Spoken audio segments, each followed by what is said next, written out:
Hello, everyone, and welcome to another episode of Drivecast. Today, we're discussing Star Wars, the Episode 9, The Rise of Skywalker, and we got done through a lot of conversation, and then I forgot to hit record. So, oops. There's going to be spoilers in this discussion, so you've been warned.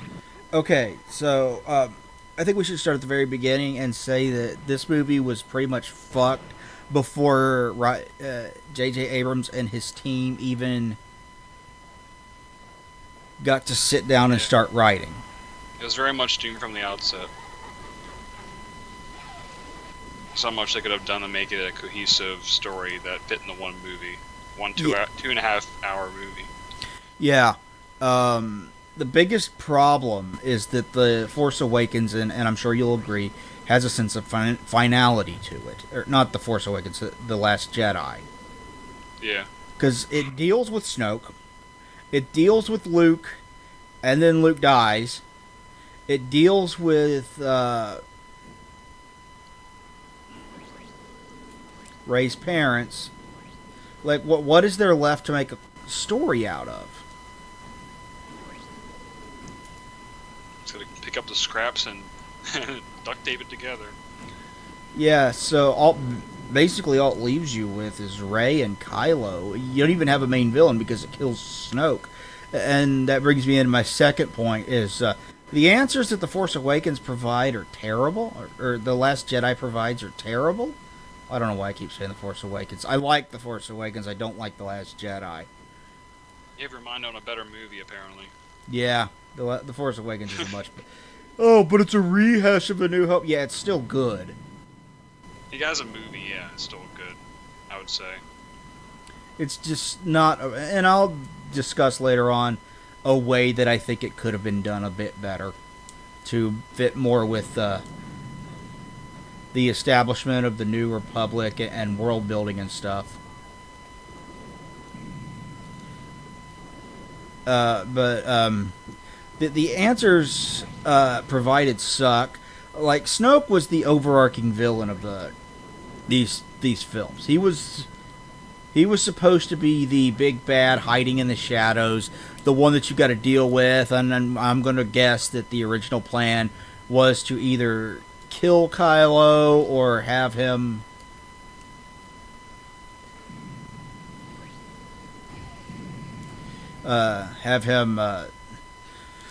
turn to the light. One of the two. But they killed Snoke off in the second act, so that leaves you with no main villain for the third one, that is why the Emperor is in the third one. Don't let anybody lie to you and say, this was the plan from the beginning. It wasn't. That is why the Emperor is in the third one. And then there is that whole plot line about Rey being a Force user that comes from nothing and is nothing, and I think that plot line was planned out from the beginning, but not for her. It was meant for Finn. And follow my logic on this, that there are hints in The Force Awakens that he is supposed to be Force sensitive. Yeah. Like, we see him use the lightsaber toward the end of the movie. And then there's that moment on Maz Kanata's planet where he's packing up to leave with the smugglers.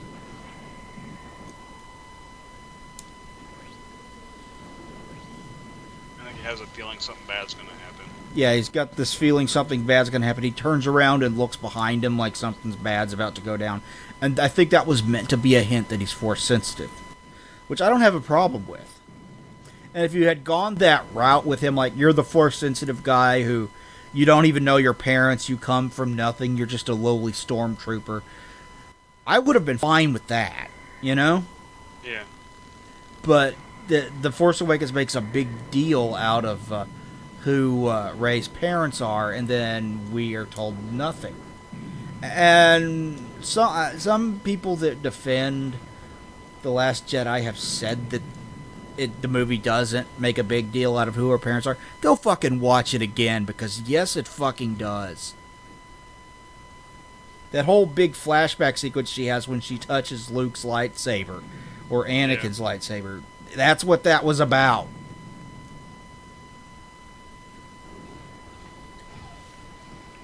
That was totally about her being a Palpatine. Yeah, Apparently. it was about her being a Skywalker, and I'll get to that. Oh God. I'm convinced it was meant to be her being a Skywalker, but I'll get to that.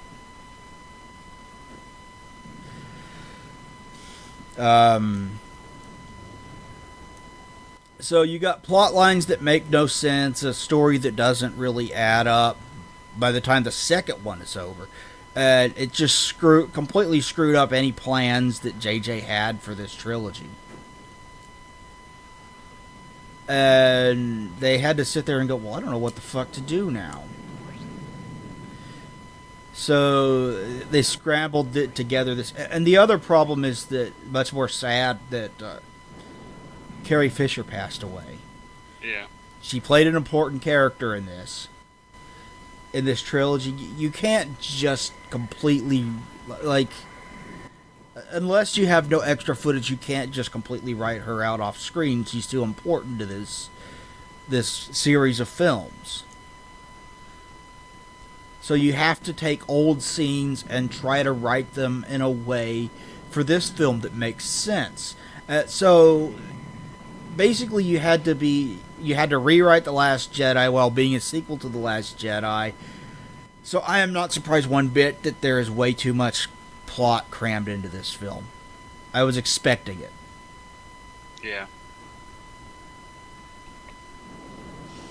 That doesn't fix pacing issues that this causes, but I was expecting it.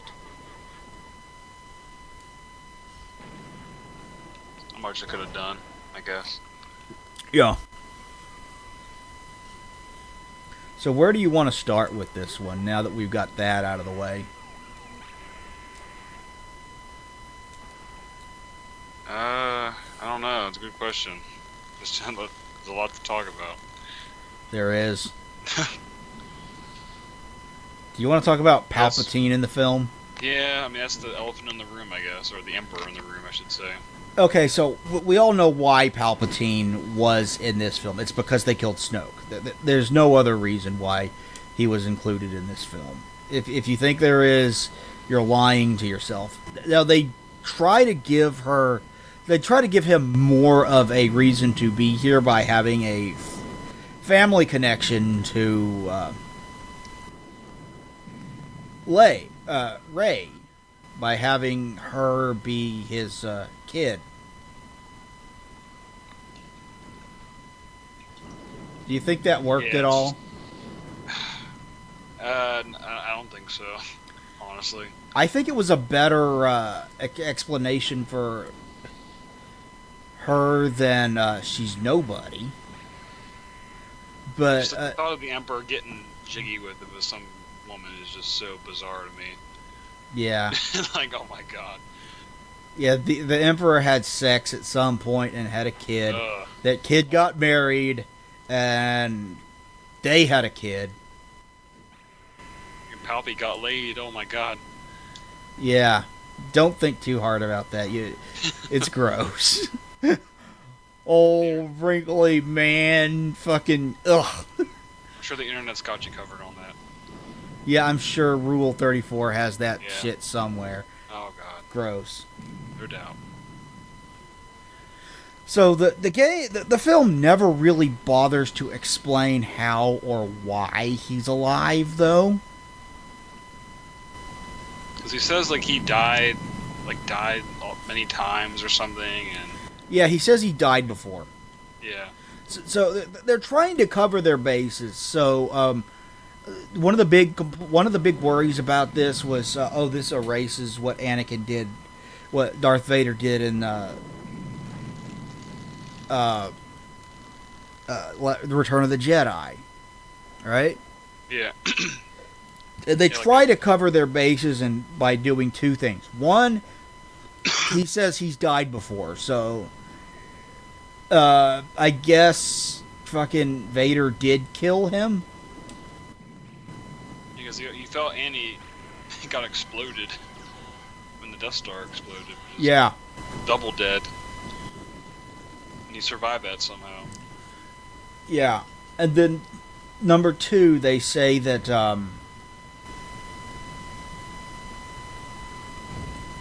there's one other way that they tried to... Oh, at the end, Rey hears the voices of a bunch of past Jedi speak to her, and one of them is Anakin. And Anakin says, "Bring balance to the Force as I did." So they're trying to say, I know the Emperor is back, but this doesn't erase what Anakin did. That's what they're trying to tell you.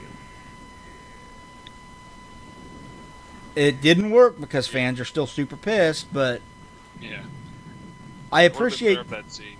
Yeah, it would have been better if that scene was with the actual ghost. Yeah, I appreciate that they at least tried to cover their bases. But yeah, there's no explanation in this film as to how Palpatine is alive again. It gives you hints, but apparently there was a scene shot that explained it, and it was cut for time. Yeah, which, all things to cut. Why do you cut that? That's so stupid. Like, why would you do that? Because like you see the Emperor in like the first 5 minutes of the movie. And it's like it's not like some build up or anything. Like it's like the very beginning of the movie. Like Kylo goes to that Sith planet, that secret Sith planet, and yeah, the Emperor talks to called. him, and then he summons forth like 1,000 Star Destroyers. Like, okay. Yeah, he summons. I think all those Sith. What the fuck were all the cloaked guys in the stands at the end of the film? I don't know. Like, I guess there was just like, I kind of assumed they were like Sith cult members, or yeah, I guess there was some kind of cult. Yeah, I assumed that they were some kind of Sith cult member. I just assumed that they were the ones building the fucking Star Destroyers. I have no clue why the Star Destroyers were in the fucking ground, but I just assumed that they were the ones building them. I heard something that like he conjured them up with Sith magic or something, which it's so dumb if that's the case. Like, yeah, because even on board there's even like people, like there's like Emperor, like red stormtroopers and shit. Like, so it also conjured up people too. It's like, it's kind of weird. They actually the red stormtroopers are actually called Sith troopers. Yeah. And they are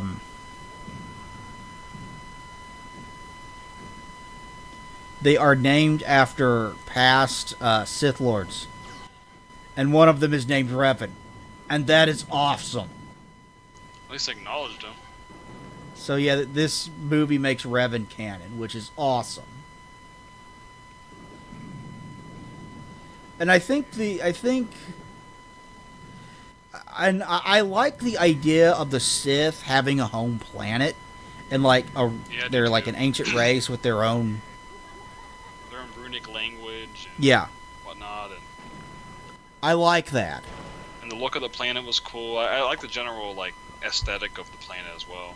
Yeah, visually, this movie can be kind of murky at times, but overall, I think it's gorgeous. Yeah, it still has that going for it. Yeah, it's still well shot. It's still a beautiful film.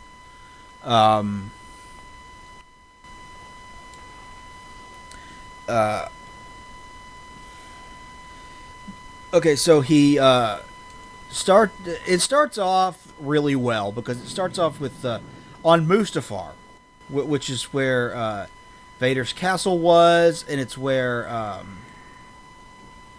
the final battle in Revenge of the Sith was. So important planet to the Star Wars. And Mustafar looks different, and there actually is a in-lore explanation for how and why, and it's pretty nuts. There's a lore explanation for like everything in the series. Yeah, it seems like. Yeah.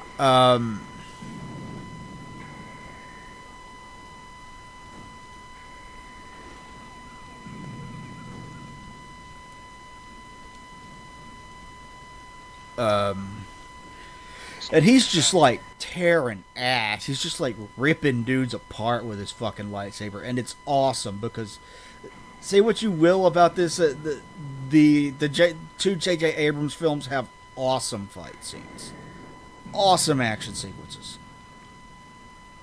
You know? Yeah. And he gets out what's called a Wayfinder. And don't let the film lie to you. It's a holocron. It's a Sith holocron. Apparently, in the original version of the script, they actually called it holocron. I don't know why you changed that.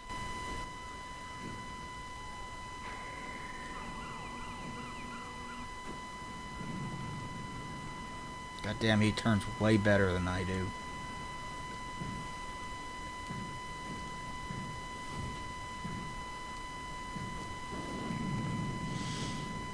And he uses this holocron to show him how to get to the Sith homeworld of Exegol, where he meets the Emperor. And this is like 5 minutes into the film. Yeah, it goes pretty quick. That was one thing that kind of threw me for a loop at first when I first saw it. Yeah, the entire film moves quick because it's got a lot of plot to get to. And there's some stupid stuff. Like, the one thing that bothers me the most about the fucking plot is the dagger. Yeah, that makes no sense. Okay, so there's a Jedi hunt. There was a Jedi hunter that's now dead called Orochi was his name, I think. Yeah, that sounds about right. And Orochi was tasked with hunting down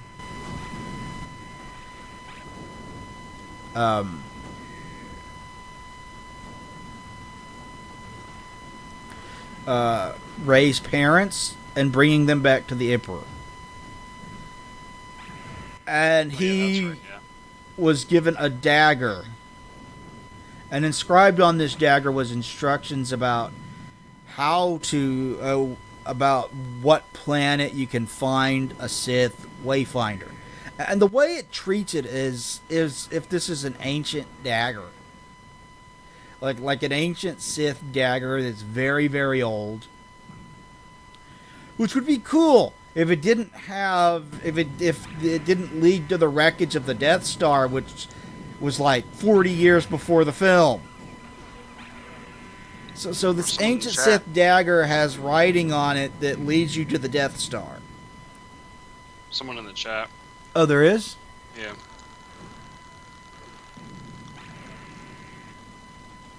There's one thing in the movie I hated. I didn't like the Death Star. I'm going to pause so it...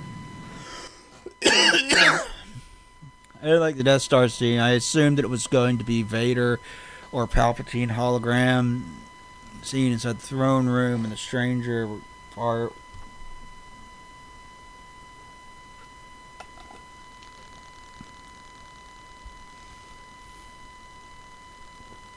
Isn't Tor Valum like a extended universe character?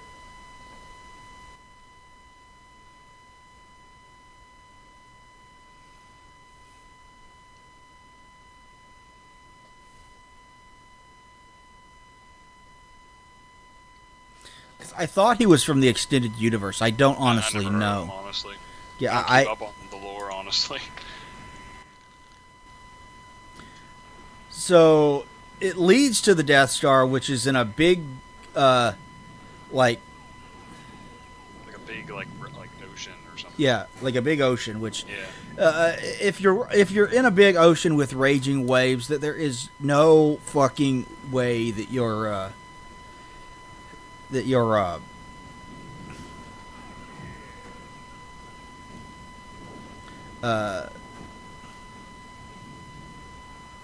wreckage is going to stay still for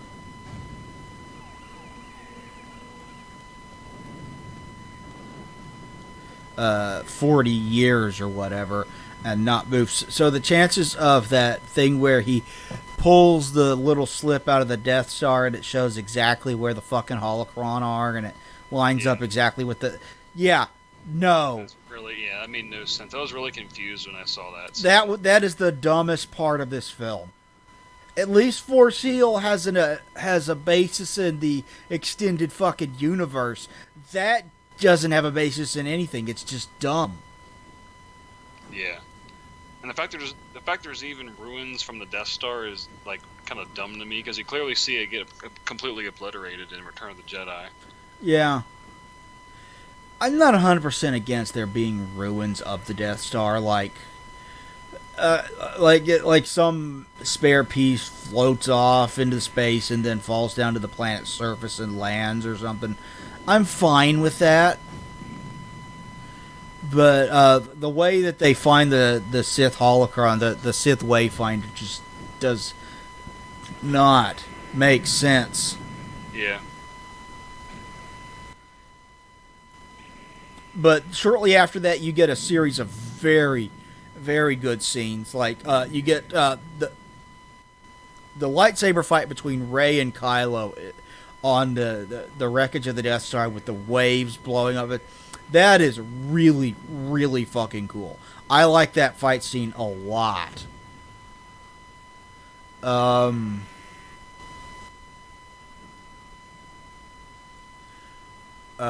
And then you get the scene where he dies, and he's about to die. He's fighting her. Leia calls out to him and ties her life to his. And it's like, whenever he dies, Leia's going to die. Do you think they gave Leia a good death in this? A good end to her story? Yeah, they did the best they could do. Yeah, I think given the limited resources, they did pretty well. And it was pretty emotional, I must say. Like, the most emotional part of this movie for me was Chewie's reaction to her death. That really got to me.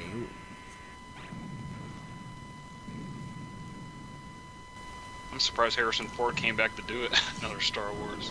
Yeah, so Harrison Ford is in this movie, and he's got a tiny little role, and it's like part of Kylo's memory. He is like, he's essentially reliving the scene in The Force Awakens where they met and he killed Han. And I think it was important to have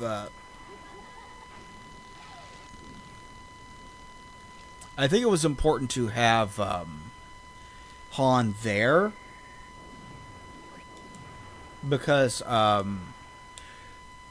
if we don't get the okay from Han that he really is a good guy now, it might be a harder pill to swallow. You know what I mean? Yeah. It's more believable if he kind of talks to him and whatnot. Yeah, so I liked that scene. I thought that was a great scene. I was kind of confused, I was confused as to what he was at first. Like, is he like a ghost or what? And then obviously after it's over, then Leia disappears. No, she disappears when Kylo dies, right? Yeah, she disappears when Kylo finally dies. Yeah, because she died when she had that Han manifestation appear. Yeah, that was a really I got really teary eyed. Like, I don't cry at movies. I got teary eyed when she died. Because I'm surprised there was as much footage as there was. Yeah. How do you think she was integrated? How well do you think she was integrated into the film? Do you think it made sense? Yeah. I mean, it made sense. I mean, obviously, they're using unused footage from The Last Jedi, I assume, or something like that. Because it's definitely not CG. Yeah, I think there was a shot or two in there that was someone else dressed up like Leia and just filmed from the back. Yeah. Certain shots like that, yeah. Well, I guess for a character, I guess they used her pretty. Yeah, and they didn't even when they showed young Leia, and I'll get to that in a little bit. Yeah, that was kind of cool. They didn't use CGI. That was actually her daughter, which is cool. Really? I didn't know that. Yeah, that was what's her daughter's name? Tracy Lord, something like that. Yeah, sounds right. That was her daughter playing young her, and I was like, oh, that is so cool.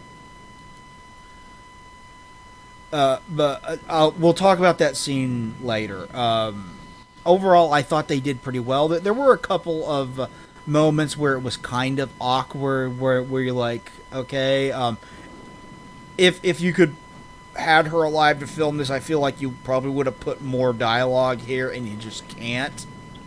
So you're just working with what you've got, and it, for the most part, it works just fine. But I worry about future generations. Will they be able to tell? You know? Yeah. Will that kind of ruin it for people in the future? It didn't ruin it for me. There's just a couple of moments where it's a little awkward, but for the most part, I thought they did well with her. And it's things like that make me like this movie despite its problems, because there's a lot of good emotional payoff in this film, I think. Especially that kiss. Oh god. Fuck the kiss, okay? Fuck. Okay, so why the hell do people ship Rey and Kylo? I don't get it. You have to appease the shippers. Oh man, did you ever see that reaction, the video of like the shippers' reaction in the theater when that happened? Oh my god, it's so funny. Everyone was like screaming and oh my god. I don't get it. Like, oh, I spent 3 movies treating you like shit, so let's kiss. Like, yeah, I mean, what? There's no reason for it whatsoever. You know who it should have been, in my opinion? Not him. It should have been Finn. Yeah. Finn, very obviously, like, even going back to when they barely knew each other in The Force Awakens, he obviously had a crush on her, like, almost as soon as they met. Yeah, it was set up pretty well in Force Awakens. Yeah, he flat out asks her if she has a boyfriend. You remember? Yeah. Yeah, pretty early on, too. Yeah, so it was set up back then and then given no fucking payoff because they gave Finn another love interest in this. Speaking of Rose, she's not really in the movie too much, thankfully. Yeah, what are you gonna fucking do with her? Yeah. I just thought she, like, because obviously in The Last Jedi, that entire plot line in general with her and Poe was kind of useless, but... Yeah, the entire plot line with her and Finn was pointless in The Last Jedi, and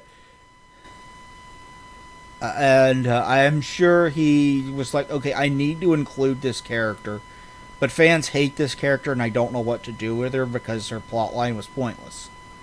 Yeah.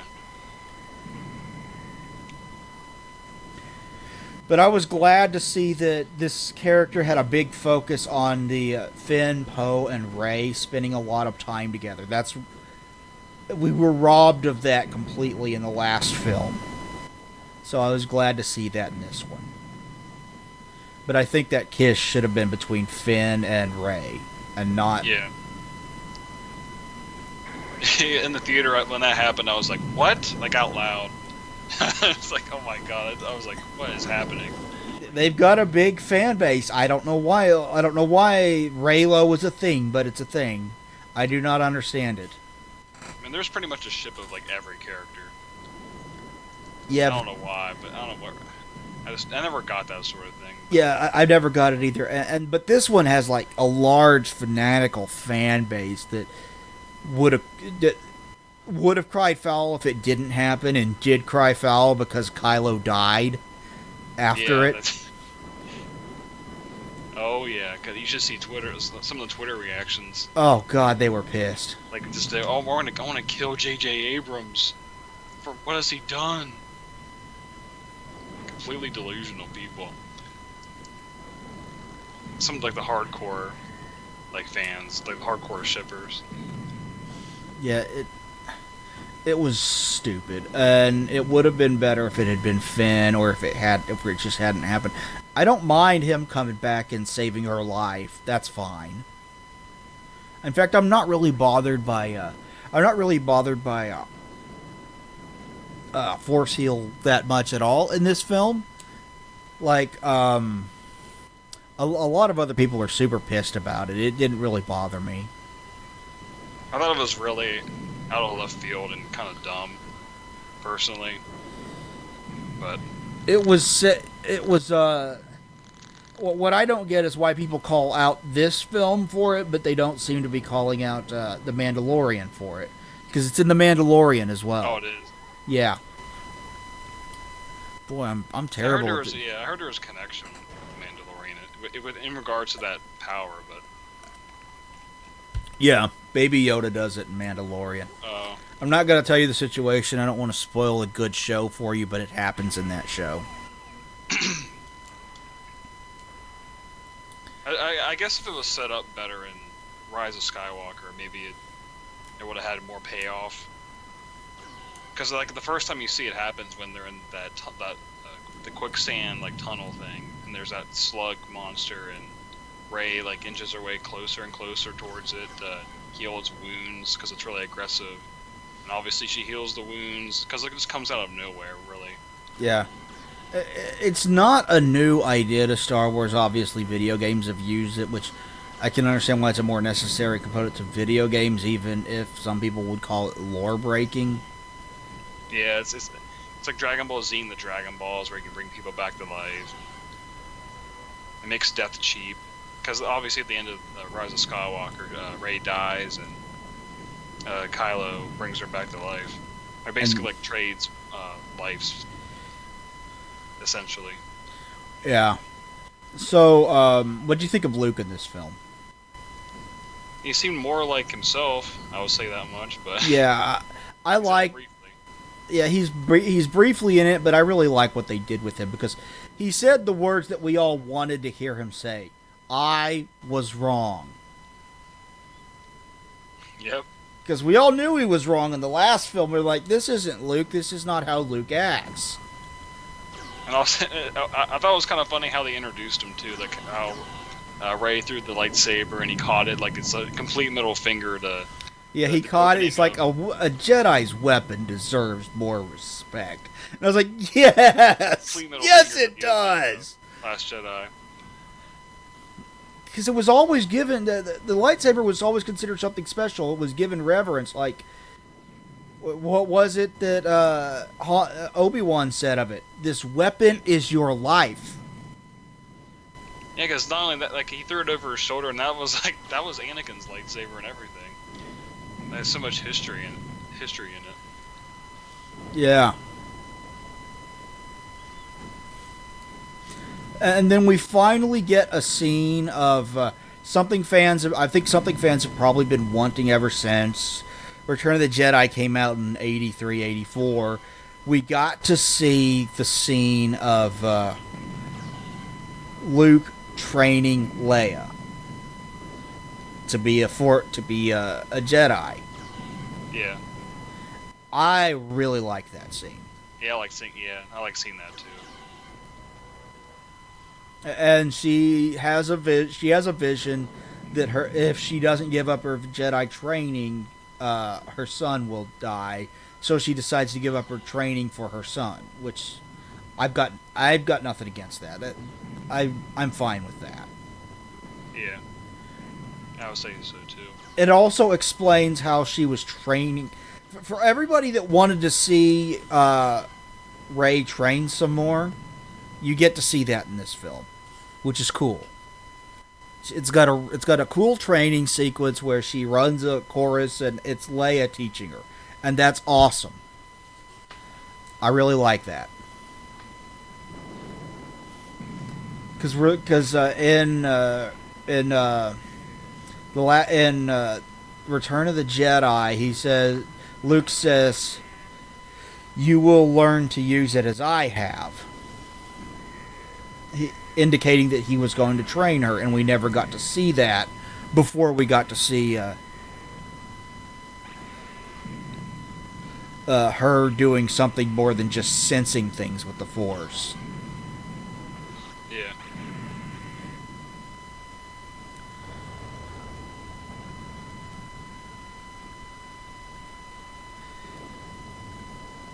So I said earlier that I think she was originally supposed to be a Skywalker, right?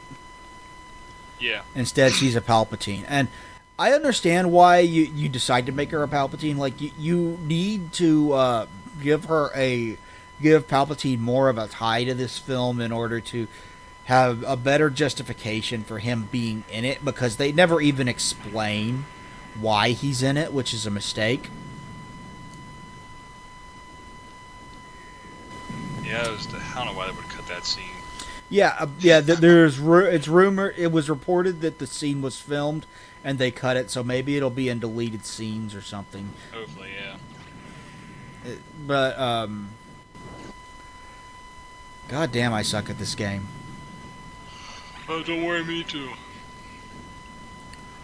But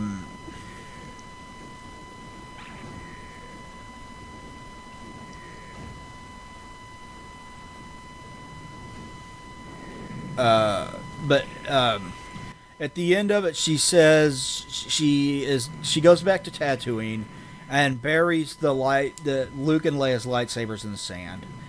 There is an explanation for this that writer Chris Terrio gave, and I like it.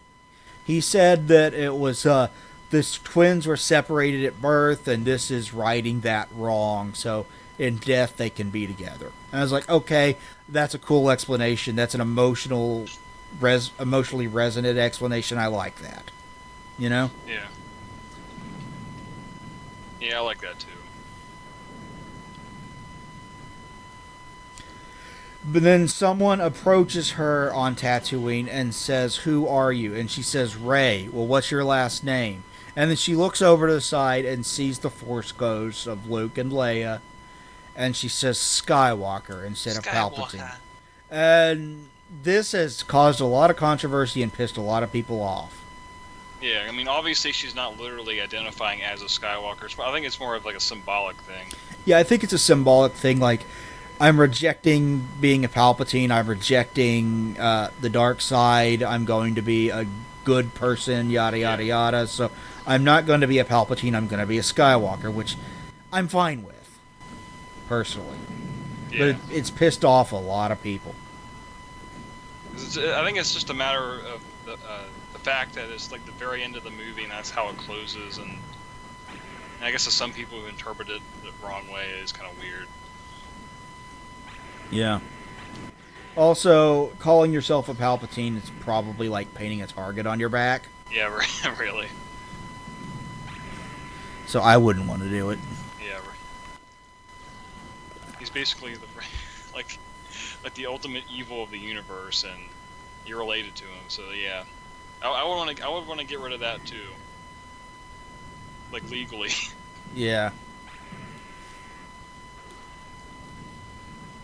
But I think that was that her calling herself that was also a remnant of her being a Skywalker, because obviously you can't have her be a Skywalker in this film because she met both of the Skywalkers, and Luke would have like searched his feelings and been like, oh, that's who you are. Yeah. You're my daughter. He would have said something, because he didn't say something in the Last Jedi. You can't make her a Skywalker. Yeah. So what do? Oh, well, since we're bringing back Palpatine, let's give him a better reason to be in this film. Yeah. I think that's what they did. And as far as bringing back Palpatine, I mean, that's a rock and a hard place, right? Like, you get, you either introduce a new villain and wrap his story up all in one go, or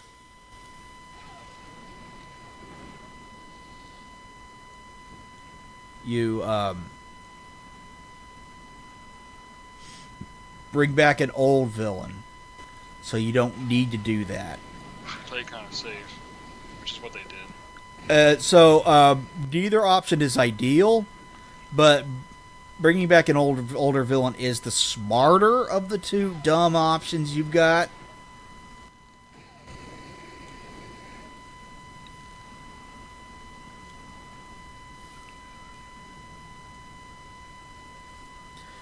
But God, why did they cut the fucking scene where he says why he's back? That's just... Yeah, that would have cleared a lot of things up.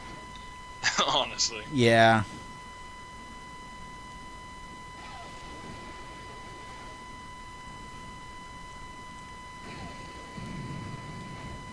Then he sucks the life force out of Kylo and Rey, and just like Darth Malak does, and both Not Darth Maul. Darth Nihilus does it in Knights of the Old Republic 2. So I think JJ is a big Star Wars nerd that's played a lot of the games. Yeah, because apparently JJ said that one scene of the Falcon flying through that ice cave was inspired by a part in Rebel Assault 2. Apparently. Yeah. So I think JJ's a big fucking nerd that's played a bunch of Star Wars games. He's throwing in some obscure Star Wars game references, which is always welcome. Yeah. You should have put like Dash Redner or Dash Rendar or Kyle Katarn.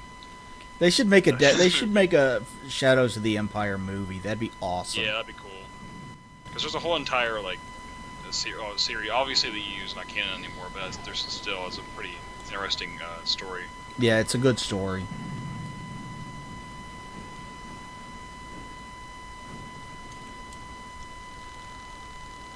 Where are you, asshole?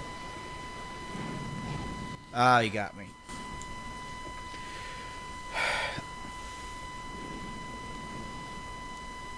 God, my special's weak.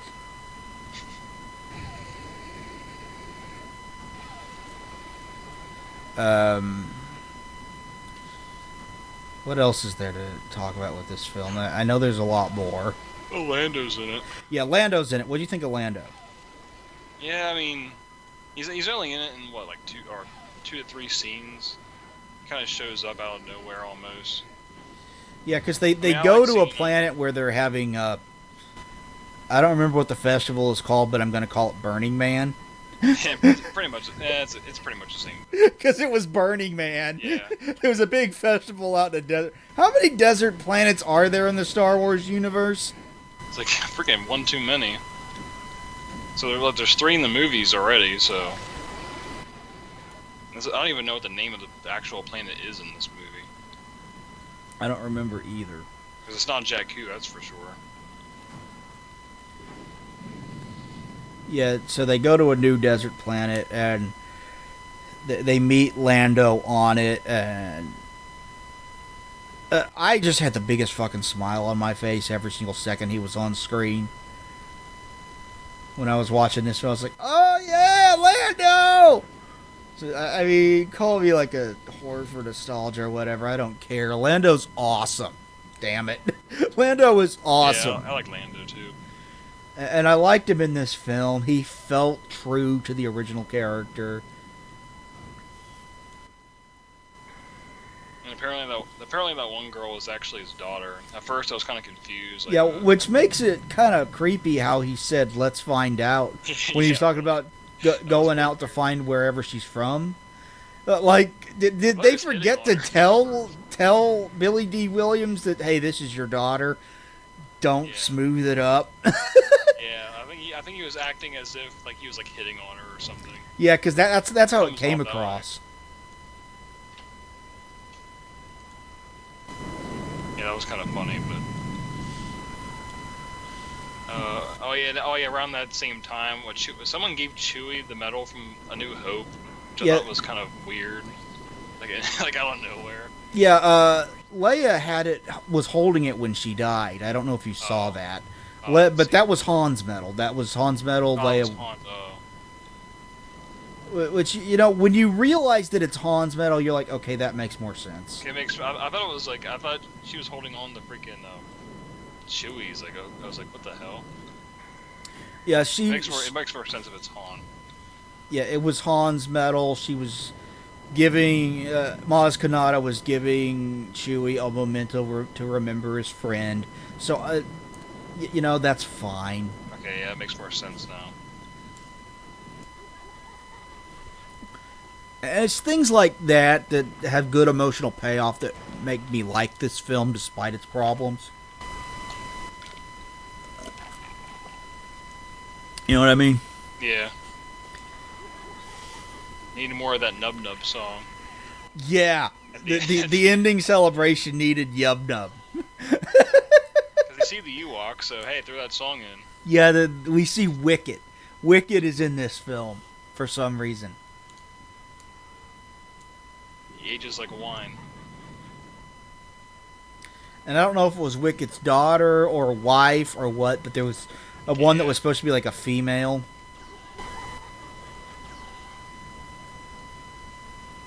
His current fling.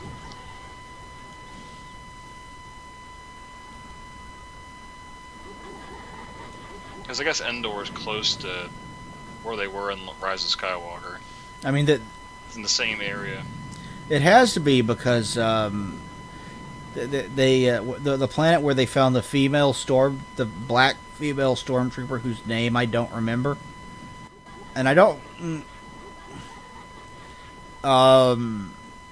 The one new character that really sticks out to me is Babu Frick. He was cool. I liked Babu Frick. Yeah, the droid. The droid repairman guy. Yeah. C-3PO's got an arc in this, which is cool. Yeah, for once. For once, he does more than like translate and look scared. Yeah, like even like Force Awakens, Last Jedi, like does nothing the whole movie. Yeah, and I was glad Chewie got a bigger part. Like in the Last Jedi, Chewie's wasted. Pretty much everybody Like is. Chewie exists. The whole film is wasted, but Chewie exists in that film to drive the Falcon, and for no other reason.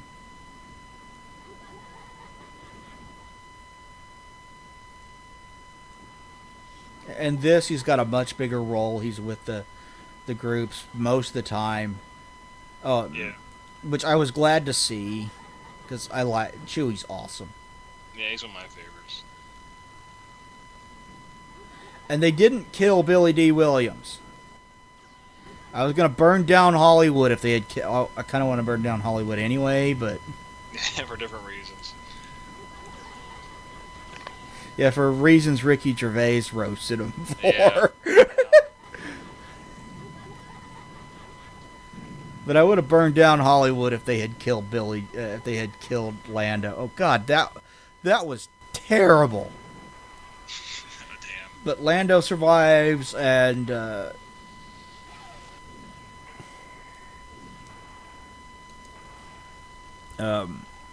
Chewie survives, and they're like, aside from the droids, are like the two original series characters that survive this.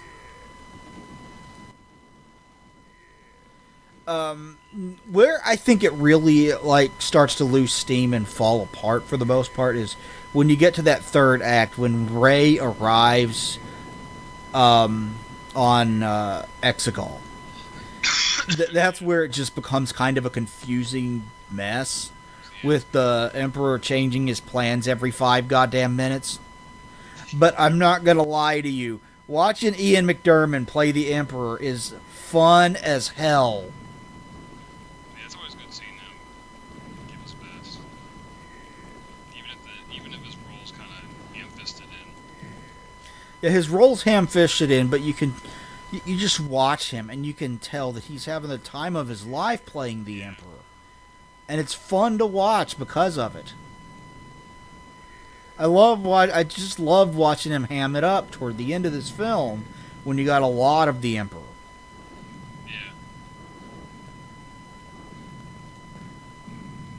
So even though I was like, why is the Emperor in this? The Emperor shouldn't be in this. At least the Emperor's fun in it. Yeah, at least he's acting like the Emperor in character. Yeah, he's very much in character with how the Emperor was in Jedi, which is a good thing because the Emperor was awesome in Jedi.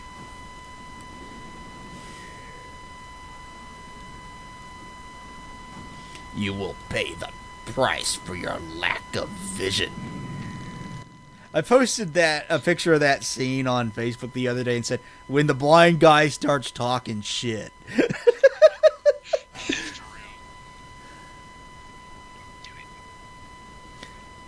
real. But yeah, there's a lot of stupid in this film, but there's also a lot of fun stuff. The action is fun and well shot. It's a gorgeous film to look at. I like Babu Frick. I like the fact that Babu Frick was a puppet. He was actually real. He was actually a hand puppet. He wasn't a CGI thing.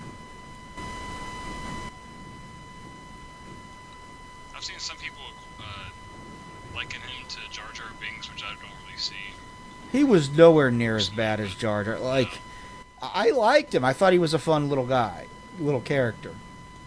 Because he wasn't in the movie for too long. He wasn't like an actual supporting character like in the Phantom Menace with Jar Jar or anything. Yeah, this gives a love interest to Poe as well. And I don't remember what her name was. Oh yeah, I can't remember her name either. She needed more screen time. I mean, this movie definitely needed to be at least 3 hours or 2 movies because they needed to have more scenes with her in it. Yeah, Flush her out more. If you had split this up into 2 parts as 2 films to give the ideas more time to flesh out and done something about the stupid fucking dagger, this would have been great. Yeah. But we didn't get that. So quick. Because even that planet they met her on was pretty cool too.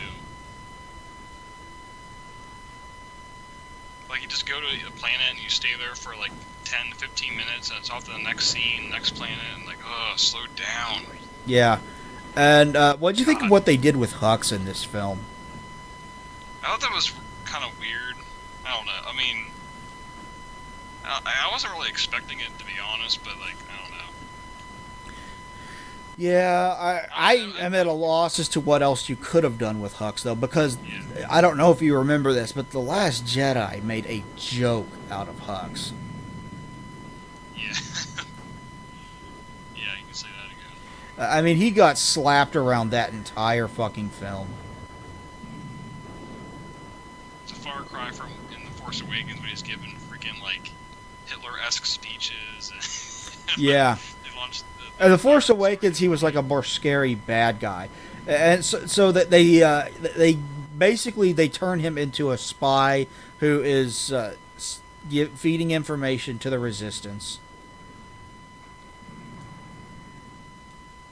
Hey, I killed one. Okay. He's feeding information to the Resistance. Not because he wants the Resistance to win, but because he wants Kylo to lose. I thought the dialogue was really, really bad. But Yeah. in that how it was delivered in that scene, it was kind of weird. Yeah, it was. But I'm at a loss as to what you do with him because you can't take him seriously as a bad guy after The Last Jedi.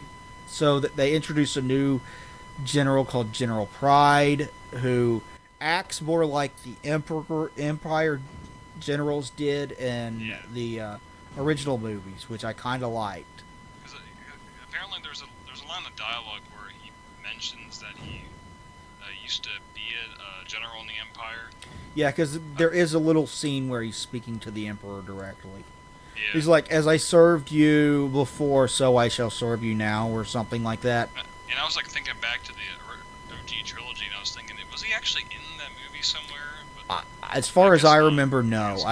I've watched those so many times. It seems like if he was, I would have remembered it, but yeah, I don't remember it.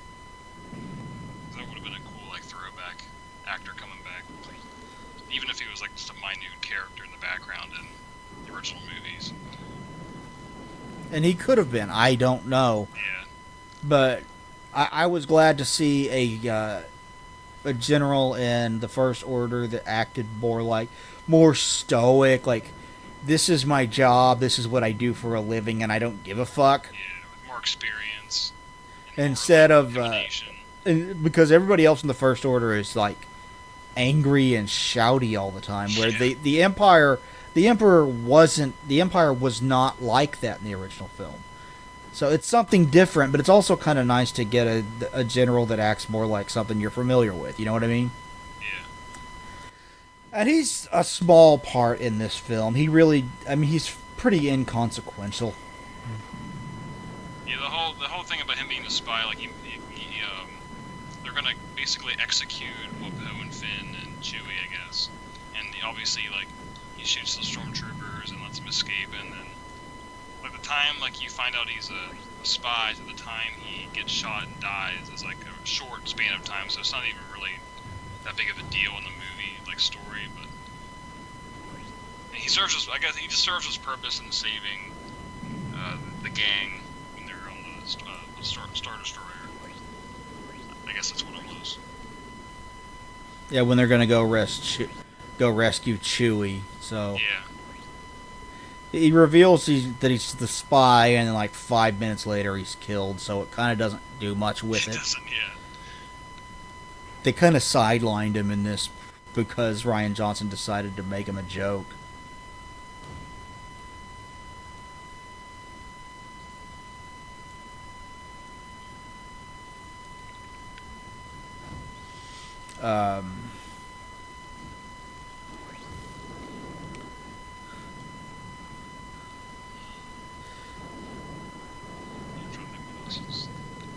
Significance in that movie. Kevin Smith said he's got a part in it, a cameo. Oh, really?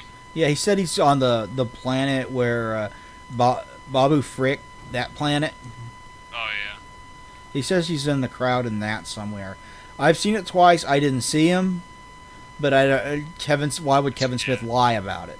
Yeah. I mean, if Kevin Smith is going to be in a Star Wars movie, he's going to tell everybody in the fucking world that he's in a Star Wars movie. That dude fucking loves Star Wars. Clerks actually contributed to Star Wars lore because it was because of Clerks that they're like, you know what, we need to have stormtroopers do more than just kill people.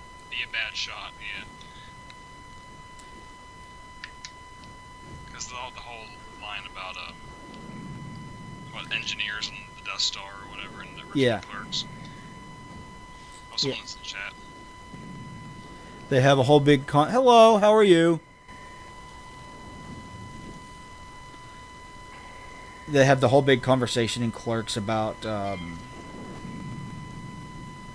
Death Star and how stormtroopers probably don't know how to install toilets and shit, which would be important when building a Death Star.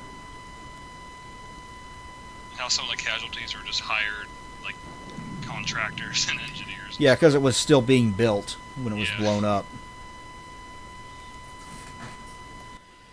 So then they made Finn sanitation. It's like, oh, okay, stormtroopers have multiple jobs on the Death Star. Okay. So Clerks solved a plot hole.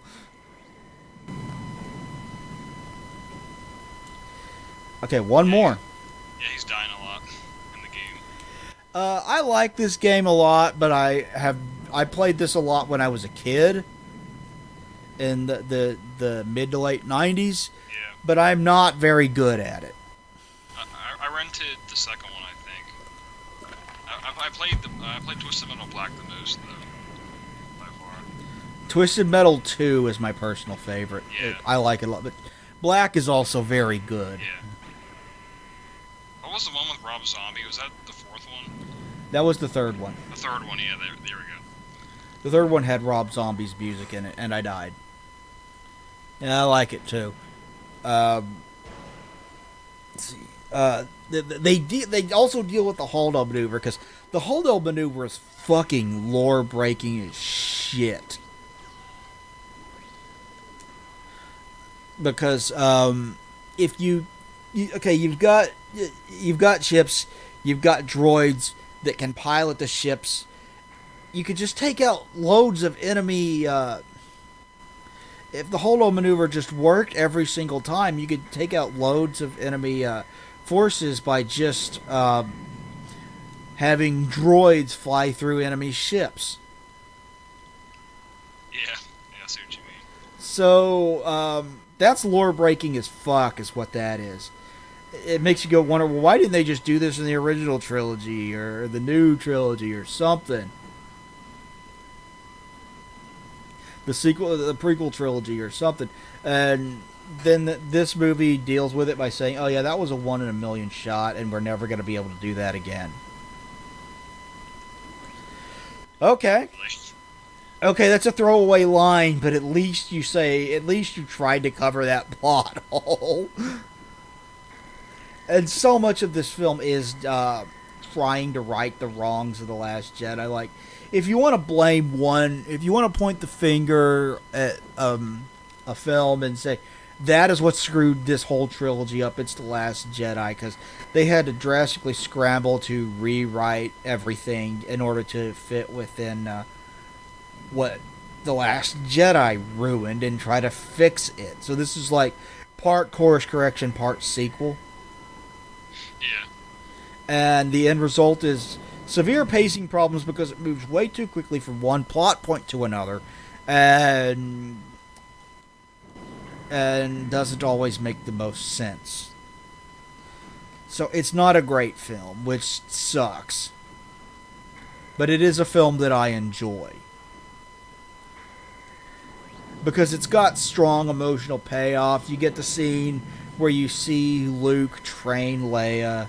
You get the scene where you get a good end, in my opinion, for Leia. You get Chewie's reacting to Leia's death. All that stuff is really good. The scene with Han Solo is really, really good. The lightsaber battle in this is just awesome. And unlike something like Obi-Wan versus Anakin, it doesn't go on too long. That's my big complaint about that one, is it just goes on and on and on and on.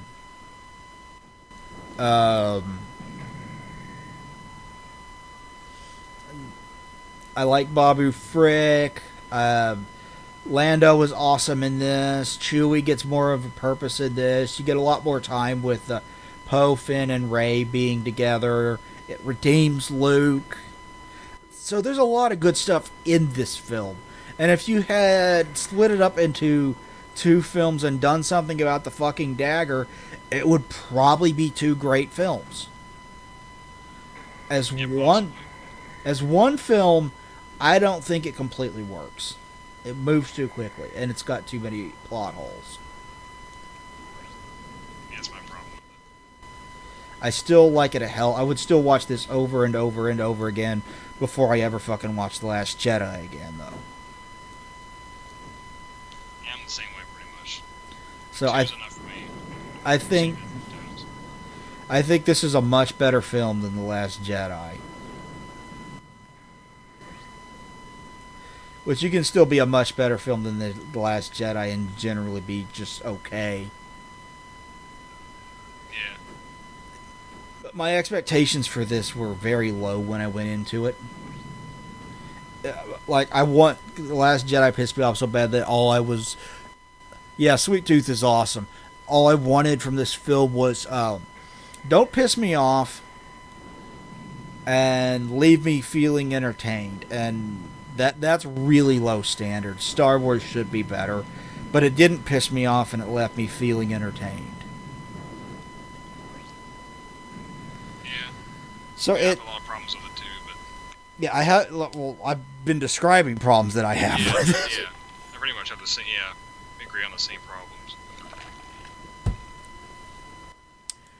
But at least I can sit down and watch this and, like, not fucking want to kill myself after watching it. What would you want to call it then?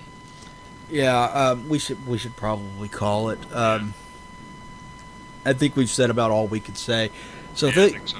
Thank you everybody for watching. Please like, comment, and subscribe down below. It would be greatly appreciated. We'll talk to you guys next time. Bye, everybody. See ya.